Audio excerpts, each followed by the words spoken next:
Hey everyone, Twin Diggers Pat here, going solo today. Sister Pam's up at her cabin getting some work done, and it's such a beautiful day, a beautiful breeze. I wanted to get out and burn some calories. So we are working, it was an old resort back in the 20s, 30s, and 40s, and there were little cabins all over that still remain, and people would come out from the cities and go fishing and swimming, and guys would come out in the fall and go ice fishing and deer hunting, fishing in the winter. So we have an open permission here. Thank you again to Tom and Janine. And so back in the day, everything was thrown over the hill down into the wetlands. And unfortunately, it has been overridden with buckthorn. For any of you who aren't familiar with buckthorn, it has become very invasive in our state. It has thorns that come out on them about an inch long, sharp as a needle, that actually I had one go right into my hand through my glove. And what they do is they choke everything.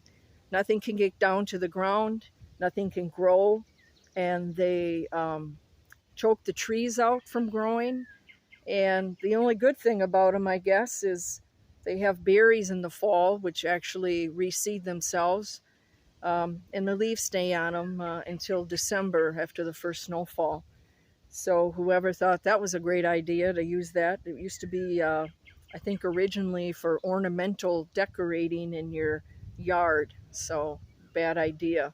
Our city has been on a major campaign the last 5 years to eradicate this buckthorn. And we've done that a lot on the other farm sites we've had just to be able to get in there. But this one, there's a lot of property and it's very thick. There's a big cliff, and this is what some of it looks like right now. And this is a pile of our hard work so far. There's a large oak tree down behind here that came down in tornadoes that we had in 1999. All of this stuff is going to be removed. We just needed to have a place to set it for now to open this up. So today I've got my cutters and my saw. I brought my metal detector just in case, but honestly I haven't had a chance to do that at all. I've been here for 5 hours working. So I got my Gatorade and water, and for those of you who do not use this, this is the best spray ever, and it has a nice smell to it. And we had a very wet spring and a cool spring, and now we are inundated with wood ticks and mosquitoes. But today I've been very lucky. I haven't had either bothering me because of the spray. So what we did is we just put little piles around until we can get back at them later, and kind of see the wetlands a little bit in the back end there. So I'm just going to kind of take you around on a couple of our little piles here so far. Pretty much stuff so far has been from the 50s and 60s. You know, old tin cans. There's an old bucket. A lot of broken shards of glass. But this one really got us pumped up when we found this, because we know that there's old bottles back here, back to the early 1900s. So for a surface find, it's okay right now. Okay, so I'll bring you down here a little bit. Just kind of see, we opened this up. This used to be a small deer path. I don't know if you can see the lake way back there in the background. Right behind that clump of trees is where the wetlands start. It's all cattails. We also, when we find rocks or bricks, we always like to pile them up around trees. I love rocks, so anytime I can take them with me, I do. I don't know why, I got some fetish for rocks. Coming back up here.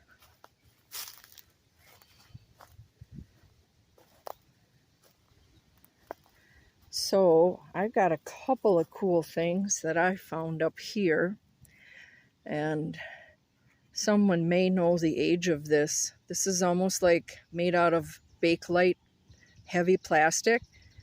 Has a little Confederate sword on there. And it used to be a little cap for maybe a little army soldier that the kids played with. So that was cool.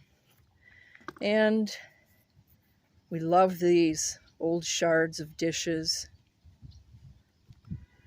This was interesting. I think this is a stone you use to sharpen your knives. Just a few pieces of glass. We have a snail that was all the way up here. Raccoons, they like to go down into the water and bring up snails and clams to eat, so I'm sure that was a delicacy up here. And something that was really neat. The owner's son, when he was young, he had a cat that passed away. And when Pam and I first came down in here, it was all covered, obviously. And we saw this stake in the ground with this little cowboy on it. And we thought, what in the heck is that? And this big rock was behind it. And so Tom told us that this is where his cat was buried. And so the rocks that we've been finding, we've been putting them around there, and we'll put more on there when we're done, just to keep things from growing around it. And by opening up this path, he'll be able to come down and visit, which is kind of cool. So today, I've been very busy. I opened up this side. This was obviously a fallen tree that went over. And like I said, as I find stuff, I'm just kind of throwing it in spots. So we've got shards. You have to excuse the sunlight. Some kind of an old tube. It's beautiful green glass. Just more shards. Found this old you put coffee grounds in it for the old percolator. That was cool. And just some other shards of glass. So this side was completely full. And if you look down at the bottom of the frame, that's how thick it was. And I had mentioned when we were here before, I could not see Pam in this brush when we were down there. So she's going to be very surprised when she sees this, because we're planning on coming back here on Wednesday, depending on the temperature. But if this breeze keeps up, whew, it'll be awesome. So I have another little pile here that I made. Old can, some kind of an old bottle, wire, and some dishware. And again, just on this beautiful feather. This is an owl's feather. And I love feathers. I collect these also. So this will be coming home with me today. Well, we got a little pile there of some junk. And we'll keep coming down here. You can see how much we've cleared. This is the back side of this large oak tree that came down. And like I said, all of the buckthorn that we cut that's laying on the top of it's all going to be removed, and we're moving it to a different area on the property where there's more erosion to stop that.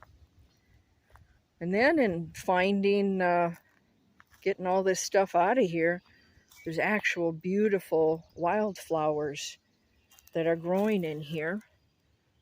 And we see them a lot around the wetland areas, and I'm sure Pam would know what those are. So you can see now, this is what it looked like. This is how thick it is. And just to get you an idea of what we've done, this is how much we've cleared. And there's another beautiful flowers in here that we are going to open up too, so they can get some sunlight in here. They're gorgeous. The birds here are amazing. I hope that you're able to hear them in the background. And a little bit over here. So our goal, you can kind of see the water down there, is to get the rest of this cleared down to the water. So again, absolutely beautiful day, out getting exercise, and it's all good. So we're hoping that once we get our metal detectors going, we're going to really be able to pull some neat old stuff out of here. We found some bottles from 46 and 47. We found a ketchup bottle that has manganese in the glass, and that's turning purple. So it's all good. Well, that's all for now. Thanks for following me along on our new adventure. Wasn't about metal detecting, but it was just kind of fun to show you what we've been up to, so you don't forget about us and think that we're taking a break. Thanks everyone so much. Continue to like and subscribe. We have a lot of new people that have joined our site, and we just love watching all of their videos as well. Also, there'll be still pictures on our Facebook page, Twin Diggers Minnesota. And we appreciate you watching, and have a great rest of your day. Thanks everyone. Take care.